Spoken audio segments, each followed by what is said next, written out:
के नाम को महिमा मिले। सारा आदर महिमा परमेश्वर को देते हैं। आज हम परमेश्वर के वचन से कुछ बातों को सीखेंगे कि प्रभु हमारे जीवन से क्या चाहता है। और मेरे साथ में आप लोग निकालिए मत्ती की किताब, उसका 6 अध्याय और 12 वचन से पढ़कर देखेंगे। मत्ती की किताब 6 अध्याय 12 वचन, प्रभु का वचन हमें क्या सिखाता है। जल्दी से पढ़िए और सब लोग परमेश्वर के वचन की ओर अपना ध्यान लगाएं। और जिस प्रकार हमने अपने अपराधियों को क्षमा किया है, जिस प्रकार हमने अपने अपराधियों को क्षमा किया है, वैसे ही तुम भी हमारे अपराधों को क्षमा कर। ये बात प्रार्थना करते समय यहां पर जो हम परमेश्वर के वचन से पढ़ रहे हैं, प्रार्थना करते समय ये बात रिपीट की जा रही है कि जैसे हम अपने अपराधियों को क्षमा करते हैं, वैसे हे प्रभु तू भी हमारे अपराधों को क्या कर, हमारे पापों को क्षमा कर। हालेलुया। जैसे हम क्षमा करते हैं, वैसे तू क्या कर, हमारे पापों को क्षमा कर। आपको बताना चाहता हूं मैं, इधर ध्यान दीजिए, इन शब्दों के ऊपर गौर कीजिए। एक व्यक्ति, मान लीजिए कि एक व्यक्ति प्रार्थना कर रहा है और वो प्रार्थना करते समय ये शब्द बोल रहा है कि हे प्रभु, जैसे हम अपने अपराधों, जो हमारे खिलाफ लोग बात करते हैं या हमें किसी ने दुख दिया है, तकलीफ दिया है, प्रभु हम उनके अपराधों को क्या करते हैं, क्षमा करते हैं। और इसलिए हे प्रभु तू मेरे अपराधों को क्षमा कर। यहां जो समझने वाली बात है वो ये है कि क्या हम प्रार्थना में कहने ही वाले हैं या सचमुच क्षमा करने वाले हैं, है ना।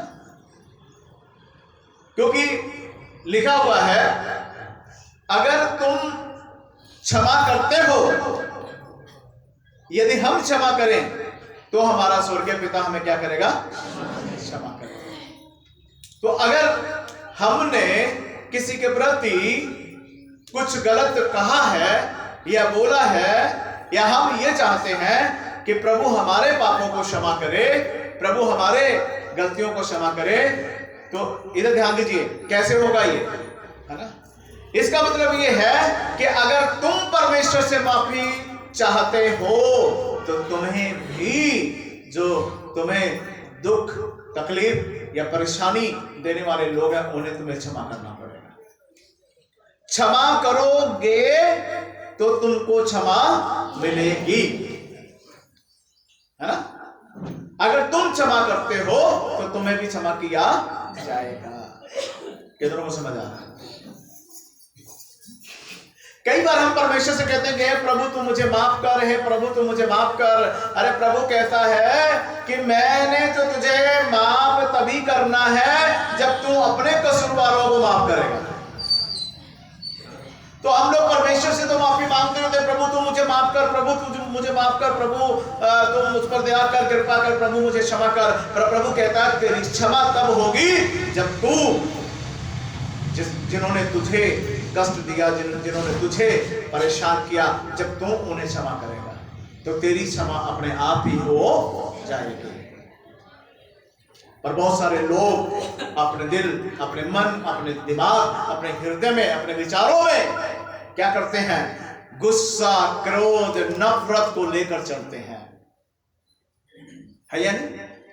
और कई बार ऐसा भी होता है जब पास्टर जी खरी खरी बातें सुना दे कलीसिया में, तो बहुत सारों का चेहरा गुब्बारे की तरह फूल भी जाता है ना, क्योंकि पास्टर जी ने सच बोल दिया है ना। लोग सोचते हैं कि ठीक है जी पास्टर जी, आप जैसे आप बोल रहे हैं वैसे थोड़ा होता, हमको संसार भी देखना है। प्रभु यीशु मसीह जी ने कहा मेरे पीछे जो चलेगा वो अपने क्रूस उठाकर चले। दुनिया की भी चिंता नहीं करनी है, दुनिया के रीति रिवाजों की तरफ ध्यान नहीं जाना चाहिए। फिर हमारा क्या लिखा है? खरी खरी जब बातें सुनाई जाती हैं, बाइबल से हमें ये सीखने के लिए मिलता है, परमेश्वर के वचन से, प्रभु ये चाहता है मेरे लोगों को मेरी बातें, परमेश्वर कहते हैं मेरी बातें, खरी खरी बातें परमेश्वर कहते हैं इनको बता। ये मेरी भेड़ें हैं। आप किसकी भेड़ें हैं? मेरी है क्या? है ना? मैंने आपको खरीदा क्या? है ना? आपके लिए लहू मैंने थोड़ा बहाया है। प्रभु यीशु मसीह ने आपके लिए अपना पवित्र लहू बहाया। आपको प्रभु यीशु मसीह ने अपने पवित्र लहू के द्वारा खरीद लिया है। इसलिए अब आपका जीवन आपका नहीं, वो यीशु मसीह का है और आपने प्रभु को ग्रहण किया है। इसलिए आपको प्रभु के तरीके से चलना है। ये गुस्सा, क्रोध, मनमुटाव, ईर्ष्या, बैर, विरोध, ये आपके जीवन में नहीं आना चाहिए। परमेश्वर की बातें जब आपको खरी खरी बातें जब सुनाई जाती है और जब आपके दिल में लगे, मन में लगे, आपको थोड़ा तकलीफ हो बातों को सुनकर, उसी टाइम आपको पश्चाताप करना चाहिए। बोलो क्या करना चाहिए? पश्चाताप करना। हाँ, मुझसे गलती हुई प्रभु, मैं क्षमा चाहता हूं, मुझसे गलती हुई। पर कई बार लोग पश्चाताप करने की जगह पश्चाताप नहीं करेंगे, उन बातों को अपने मन में बैठा लेंगे और क्रोध में भर जाएंगे और कहेंगे कि हम चर्च नहीं जाएंगे। क्यों नहीं जाएंगे? क्योंकि हमारी क्या हो गई है? इंसल्ट हो गया है, बेइज्जती कर दी गई हमारी।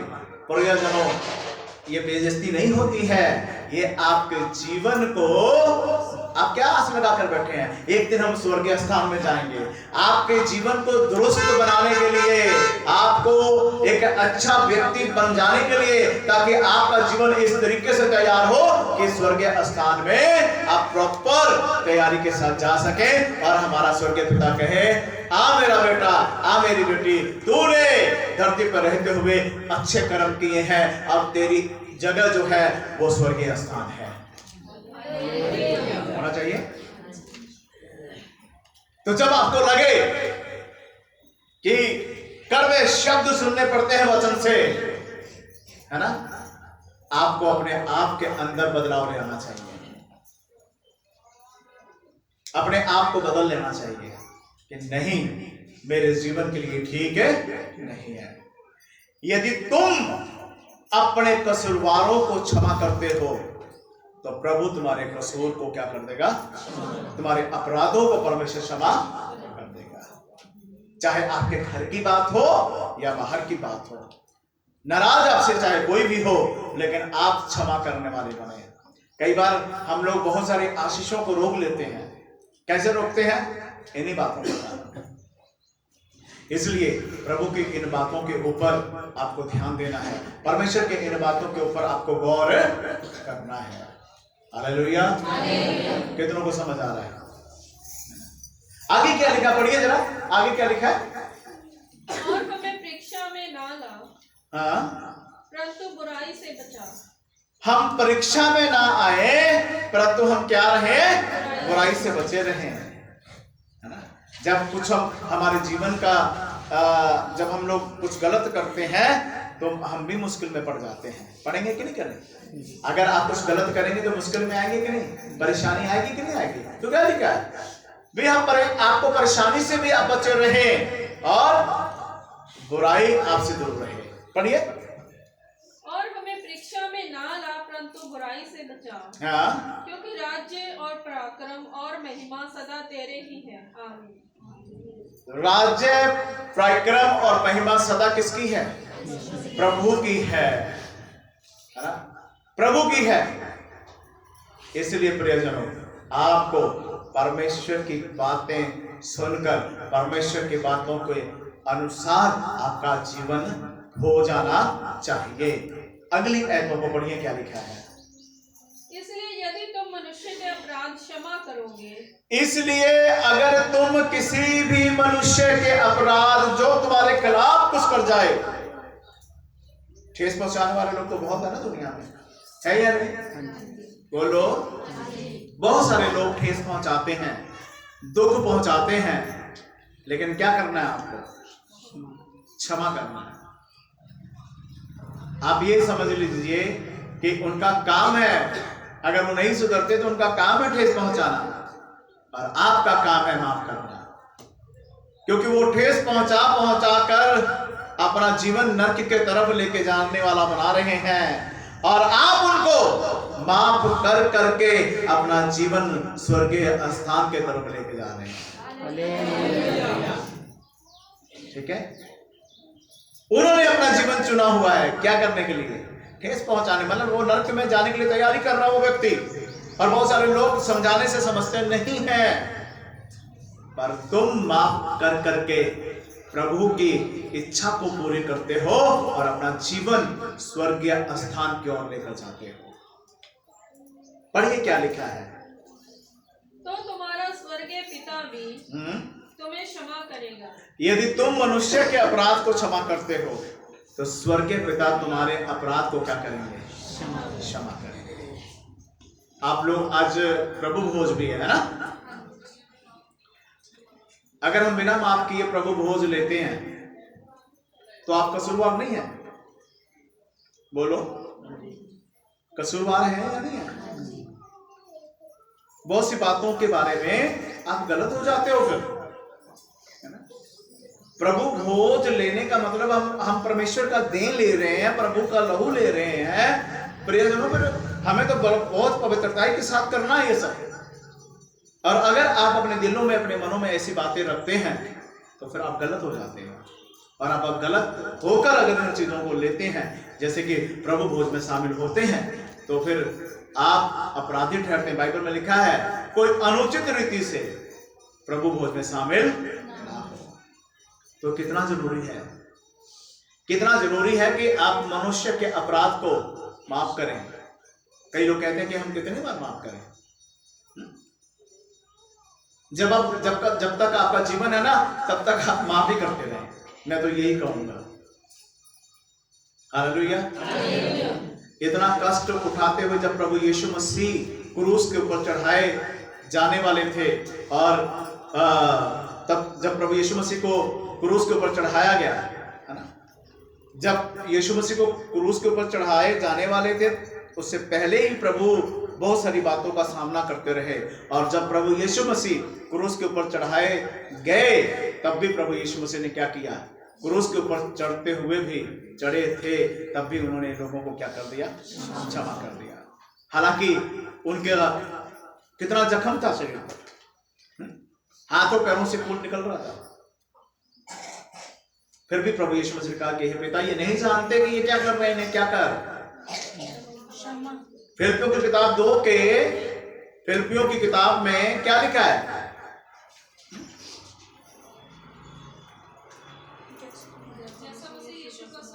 हाँ, कौन से अध्याय में लिखा है? हाँ, क्या लिखा है? जैसा मसीह यीशु का स्वभाव है वैसा तुम्हारा होना चाहिए ना। अब इसका मतलब क्या है? यीशु मसीह का स्वभाव तो माफ करने वाला था कि नहीं? आपका स्वभाव क्या है? आप भी करो। इसलिए अपने आप, मैंने आपसे कहा कि आप लोगों ने बहुत सारी आशीषें आप लोगों ने खुद रोका हुआ है। उसका मतलब ये है खुद रोकने का। भाई, जब तुम लोग माफी नहीं करते तो फिर परमेश्वर कैसे करेगा? तुम भी परमेश्वर की नजर में कसूरवार हो। इसलिए प्रभु के वचन को समझने की कोशिश करें। प्रभु क्या चाहता है आपके जीवन से, परमेश्वर की क्या इच्छा है। पढ़िए जरा आगे क्या लिखा है। और यदि तुम मनुष्यों के अपराध क्षमा ना करोगे, यदि तुम मनुष्य के अपराध को क्षमा नहीं करोगे, तो तुम्हारा पिता भी तुम्हारे अपराध क्षमा ना करेगा। तो तुम्हारा पिता भी तुम्हारे अपराध को क्षमा नहीं करेगा। क्लियर कर दिया है। अगर तुम क्षमा नहीं करते तो प्रभु भी तुमको क्षमा, तुम स्वर्ग राज्य में नहीं जा पाओगे। मैंने क्या कहा?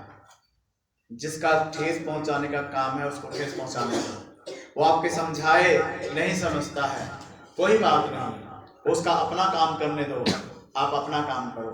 वो अपने लिए राह तैयार कर रहा है, नर्क जाने के लिए, तुम अपने लिए राह तैयार कर रहे हो स्वर्ग जाने के लिए। समझ आ रहा सबको?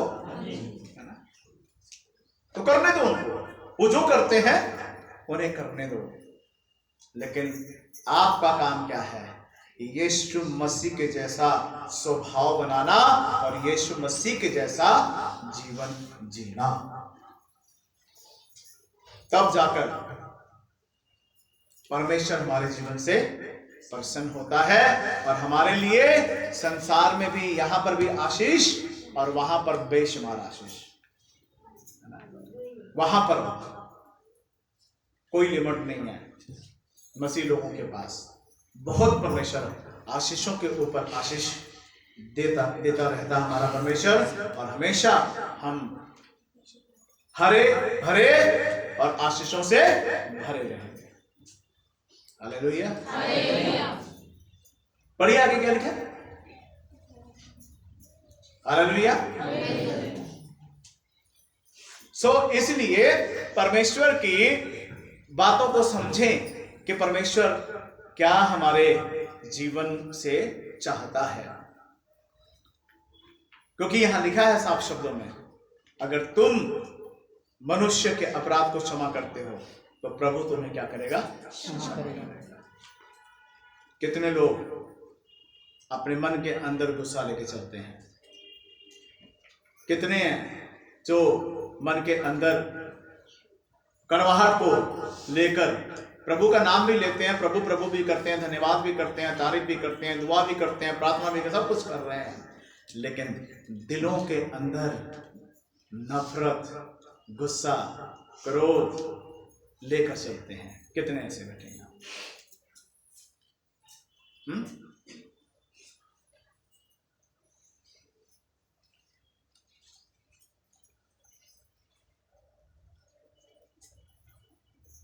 आप सो जाते हो पर प्रभु कभी सोता नहीं है, ना ही कभी वो उंगलाता है, झपकी भी नहीं आती कभी परमेश्वर को। उसकी आंखें, बाइबल में लिखा है, हर मनुष्य के ऊपर लगी रहती है। सबको परमेश्वर देखता है, गलती चाहे छोटी हो चाहे बड़ी हो, पर परमेश्वर सबको देखता है। बुरा करने वाला भी नहीं छुप सकता परमेश्वर से, और अच्छा करने वाला भी नहीं छुप सकता परमेश्वर से। जो अच्छा करता है वो भी परमेश्वर के नजर में है, और जो बुरा करता है वो भी परमेश्वर के नजर में है। तो आपको देखना है, आपको देखना कि कैसे चलना है, क्या करना है, और कैसे आपको अपने जीवन को ठीक करना है। Hallelujah, hallelujah. सबको समझ आ रहा है? प्रभु भोज में जब आप शामिल होते हो, प्रभु भोज में शामिल होने से पहले आपको सोचना चाहिए कि क्या मैंने किसी के प्रति मेरे अंदर क्रोध है, गुस्सा है, नफरत है, चाहे आपके परिवार के हो, बाहर के कोई भी हो, लेकिन प्रभु नहीं चाहता कि आप ऐसे काम करें जिससे शैतान को मौका मिले और शैतान आपके जीवन में हावी हो जाए, आपकी आशीषें रोक ना जाए, आपकी बरकतें रोक ना जाए। इसलिए अपने आप को बदलें और अपने आप को प्रभु के राह पर चलाएं। वो काम करें जो परमेश्वर को अच्छा लगता है। हालेलुया। जिन बातों से परमेश्वर प्रसन्न हो, जिन बातों से प्रभु खुश हो, वो आपको करना चाहिए। हालेलुया। इसलिए दिल में किसी के भी प्रति नफरत ना रखें। और बाइबल की शिक्षा है, अगर किसी के प्रति कोई बात है तो बाइबल में लिखा है कि उसको क्या करें? खत्म करें, माफ करो, उसको खत्म कर लो उन बातों को, ये सोचकर कि मेरे प्रभु को नहीं अच्छा लगता है। किसके लिए करना आपको? ये सब बोलेंगे किसके लिए करना है? प्रभु को क्या अच्छा लगता है?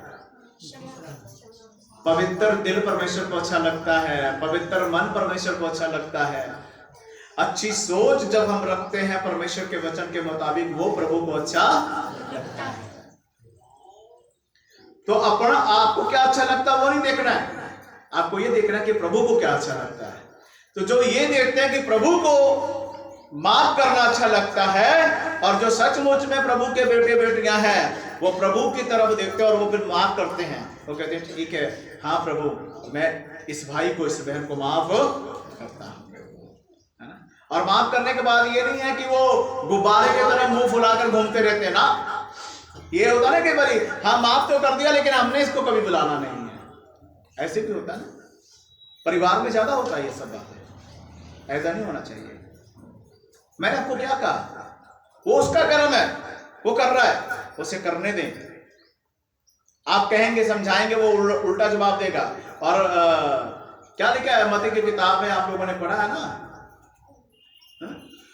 6 अध्याय में क्या लिखा है, उदाहरण दिया ना वहां पर, सुअर का उदाहरण है वहां पर। क्या लिखा सुअर के बारे में? हाँ, परमेश्वर के जो पवित्र बातें हैं, वचन हैं, जो हीरे और मोती से भी कहीं कीमती हैं, वो जो लोग, अच्छा ये बताइए, सुअर को जितना मर्जी नहला धुलवा कर उसको आप अच्छे ढंग से पूरा उसका नहलाएं धुलाएं और उसको खूब अच्छा बना लें, और जब उसको छोड़ देंगे तो कहां जाएगा वो? हाँ जी, सब बोले कहां जाता है? बहुत सारे शराबी है ना, शराबियों को जितना मर्जी आप बहनें, खास करके सुन लो, आप लोगों को होगा ना, और भी जो मुझे ऑनलाइन सुन रहे हैं बहनें खास करके सुने, हो सकता है कि आपके परिवार में आपका बेटा हो, आपका पति हो, आपका ससुर हो, कोई भी हो सकता है। आप लोग बहुत कोशिश करते हैं कि ये शराब पीने से हट जाए, या गांजा पीने से हट जाए, या और जो भी नशे हैं उनको करने से हट जाए, नशा करने से। आप अपना खून सुखाते हैं, कलप जाते हैं, बहुत कोशिश करते हैं, समझाने की कोशिश करते हैं, लेकिन सुबह जब वो रात को सोता है ना, पी खाकर, होश नहीं होती है ना, सुबह उठकर आप बड़े प्यार प्यार से बातें करके जी सुनते हो, रात को आपने ऐसे किया, रात को अच्छा मुझे नहीं कुछ भी याद है ना। अब कईयों को याद रहता भी है, इतने झूठे हैं कि सच नहीं बोलते। नहीं, वो खादी पे अगर बता देंगे अच्छा होश रहता है तो पंगा पड़ जाएगा, वो आपको भी धोखे में रखते हैं। वो लोग याद होता है ना, ठीक है ना। प्रियजनों, आपको दुख लगता है, उनको मतलब ये ऐसे करते हैं, लेकिन सुबह जब आपने वचन से बात किया, समझाया बुझाया, बहुत परमेश्वर के अच्छे अच्छे वचन, वही जो हीरो और जेवरातों से, मोतियों से बढ़कर हैं, समझाया, लेकिन जैसे ही उनका टाइम आता है, घर आने से पहले, अपने काम काज से आने से पहले खूब टल्ली होकर आते हैं। पर ये लोग आएंगे कि नहीं आएंगे, है ना। आप रोज यही करते हो, एक दिन आप परेशान हो जाते हो, रोते हो, है ना, कि क्या है, कैसी जीवन है मेरा, क्या, खूब चिल्लाते चिल्लाते हो।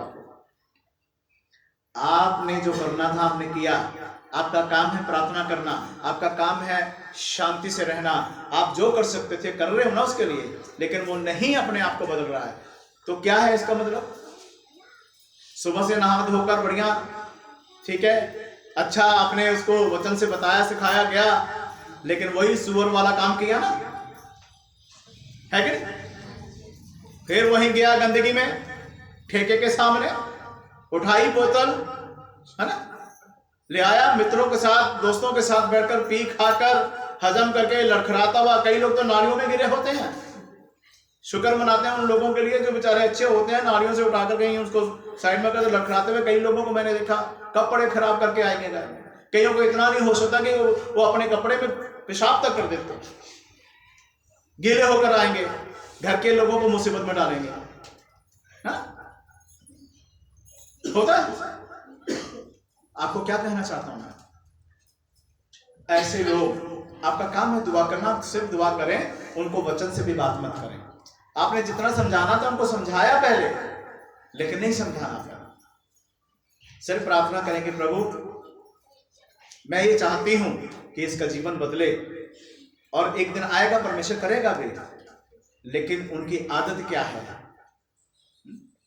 आप रोज परेशान होते हो, आप अपने आप ही अपने जुबान को खराब करते हैं। क्या करते हैं, गुस्से में आकर अनाप शनाप आप भी बोल जाते हो, आपकी भी आत्मिकता खत्म होती है, आपका भी आत्मिक जीवन बर्बाद होता है उनके साथ साथ। इसलिए क्या करना चाहिए, इग्नोर, क्या करें, अनदेखा कर दें, है ना, जो हो होने दो, ठीक है। लेकिन आप अपना रिश्ता परमेश्वर के साथ सही रखें, है ना।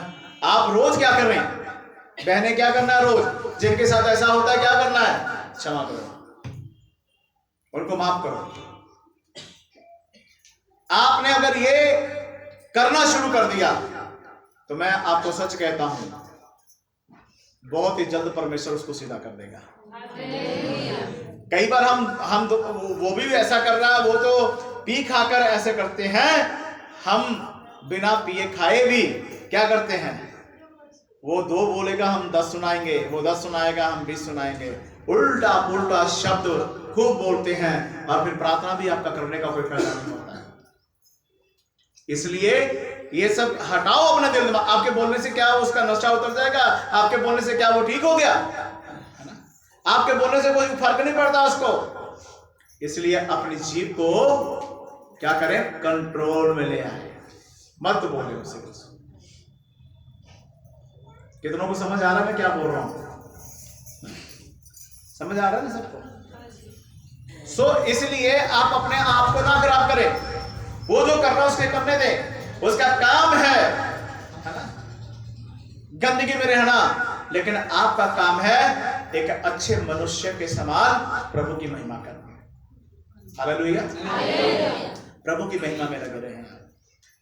आज से ना ये टेंशन खत्म कर दो अपना। जिनके ना जो बहनें यहाँ बैठी हैं और जो मुझे ऑनलाइन सुन रहे हैं, अगर आपका पति, आपका बेटा, आपका ससुर, कोई भी आपके रिश्ते में लगता है, नशा करता है, परेशान हो, दुखी हो, माफ करो उनको। आप अपने कर्म करो, वो जो अपना कर्म कर रहे हैं, मैंने आपसे पहले भी कहा है, आप अच्छा कर्म करेंगे, बाइबल के मुताबिक चलोगे, आप स्वर्ग में जाने वाला काम कर रहे हैं। और अगर वो ऐसे बुरे काम करते हैं, वो नरक में जाने वाला काम कर रहा है। इसलिए कई बार ऐसा होता है, कई लोग ऐसे सोचते हैं कि ये तो नहीं ठीक हो रहा है, तो हम चर्च में आके क्या करेंगे। ये बहुत प्रॉब्लम है। कईयों का ये सवाल है, पूरे देश भर की बात कर रहा हूं मैं आपसे। ये तो नहीं ठीक हो रहा है, तो हम चर्च में आकर क्या करेंगे। तो मैं आपको जवाब दे रहा हूं, उसने तो सोच ही लिया है कि मैं नरक की आग में जलना ही है, सड़ना है? अगर आपका पति या आपका जो भी रिश्तेदार है, भाई बहन है, भाई है, पीता खाता नशा करता है, वो आपको ले आकर कहे ये लो मैं तो पी खाकर आया, लो तुम जहर खा लो, खा लोगे? बोलो, अरे खा लोगे? खा लो कौन नहीं गया ना, आपको चिंता नहीं है उसकी। मेरा आपको ये जवाब है ऐसे लोगों के लिए जो ऐसा कहते हैं। बाइबल में साफ शब्दों में लिखा है, बाप अपना लेखा देगा, बेटा अपना लेखा देगा, बेटी वो अपने जीवन का अपना लेखा बेटी देगी, मां अपना लेखा देगी। तो क्या करना है? यही 4 रिश्ते हैं ना, बोलो, यही 4 रिश्ते तो बहुत खास है ना। ये बाप बेटा, मां बेटी, उसके बाद फिर मासी, है ना, ताया चाचा फूफा सब चलता है, वो बात की बात है। लेकिन यही 4 रिश्तों से शुरुआत होता है। ये हर परिवार के लिए है। क्या करना है आपको? ध्यान रखना है। जब लिखा है कि बाप, मैं एक बार उदाहरण दे रहा हूं आपको।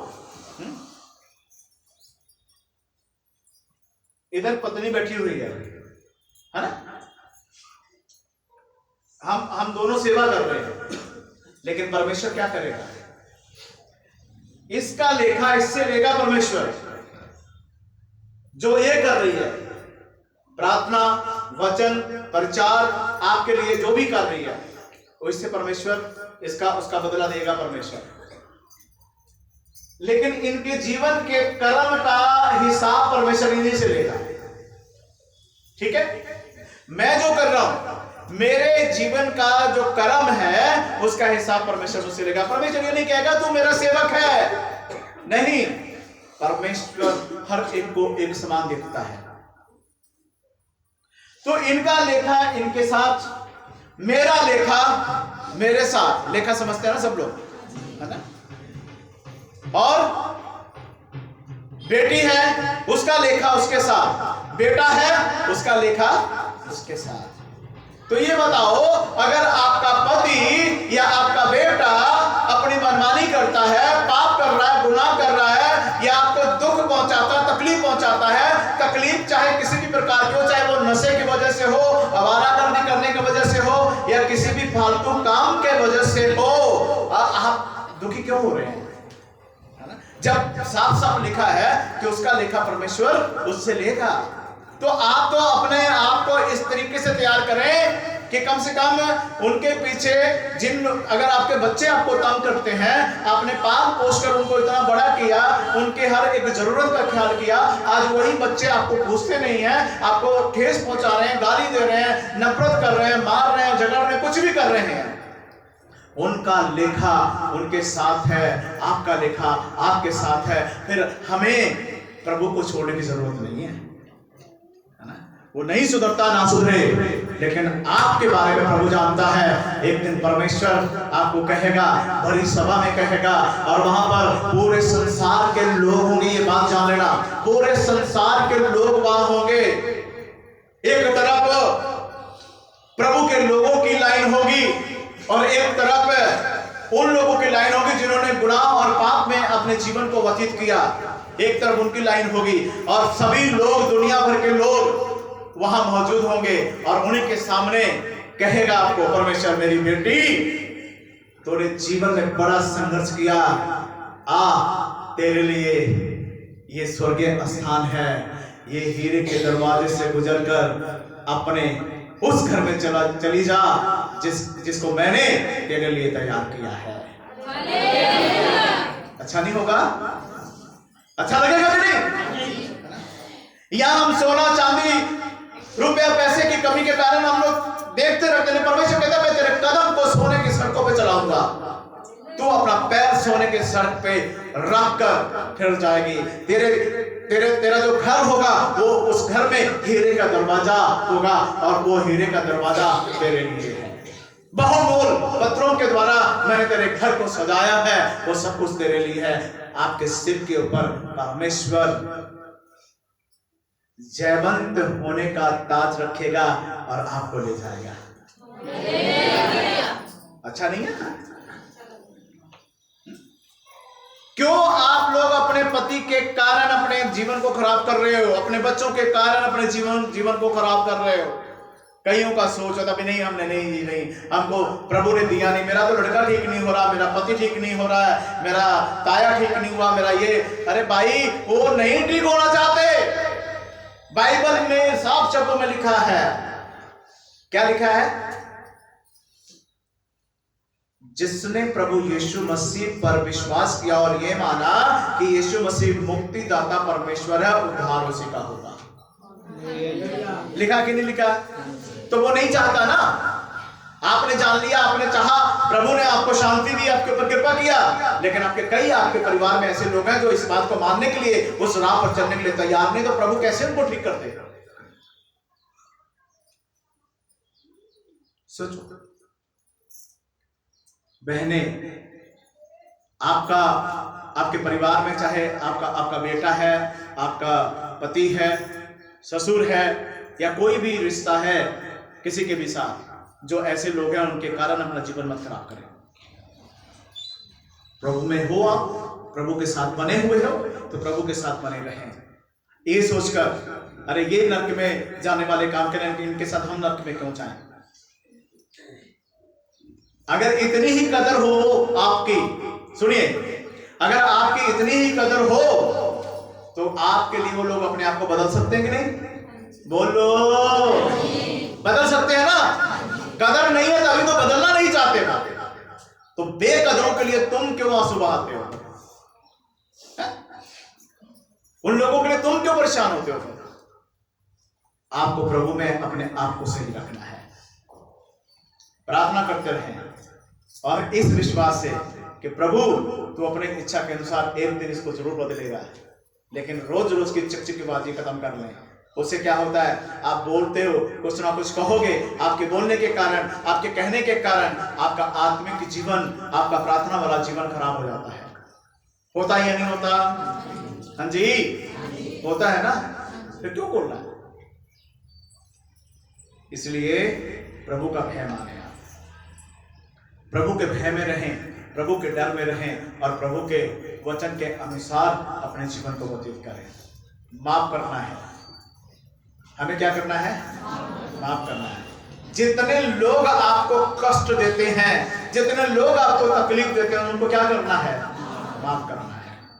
माफ करो उनको और अपने आप को परमेश्वर के साथ, परमेश्वर के वचन के अनुसार चलाएं और अपना रिश्ता परमेश्वर से बढ़िया रखें। कितनों को समझ आ रहा है?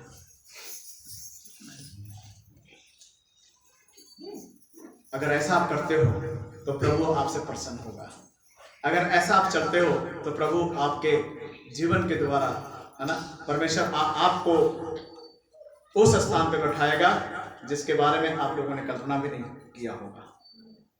इसलिए प्रभु के ऊपर भरोसा रखें, परमेश्वर पर भरोसा रखें और परमेश्वर का डर, परमेश्वर का भय अपने जीवन में लेके चलें।